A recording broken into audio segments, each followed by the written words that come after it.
Overthinking આજકાલ સૌ કોઈની આ સમસ્યા છે, કારણ માણસનું મન એ સ્ટોરી ટેલર છે.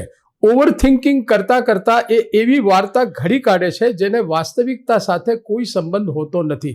આજકાલ આપણે એવા યુગમાં જીવી રહ્યા છીએ જ્યારે માણસ પાસે સ્માર્ટફોન છે પણ સ્માર્ટ મન નથી. એક રસપ્રદ વાર્તા કહું છું. ટ્રેનમાં બેઠેલા એક ભાઈએ પોતાના સાથી મુસાફર વ્યક્તિને પૂછ્યું કે તમારી ઘડિયાળમાં કેટલા વાગ્યા? સામેથી કોઈ જવાબ ના આપ્યો. ફરીથી પૂછ્યું, તમારી ઘડિયાળમાં કેટલા વાગ્યા? સામેની વ્યક્તિ ચૂપ. 2-3 વખત પૂછ્યું પણ કોઈ જવાબ ન મળ્યો. છેવટે સ્ટેશન આવ્યું ત્યારે ઉતરતી વખતે પૂછનાર વ્યક્તિ ગુસ્સામાં બોલ્યો કે તમે મારી વાતનો કોઈ જવાબ કેમ ના આપ્યો?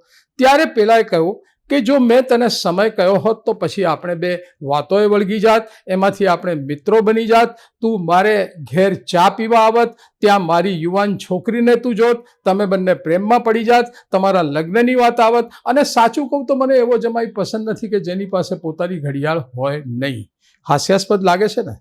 આપણું મન પણ જ્યારે ઓવરથિંકિંગ કરે છે ત્યારે આવી જ વાતો ઘડી કાઢે છે. એ નાની વાતમાંથી મહાભારત રચી નાખે છે. હવે પછી તમે ઓવરથિંકિંગ કરો ત્યારે મનને પૂછજો કે આ વાસ્તવિક હકીકત છે કે મનગણંત વાર્તા.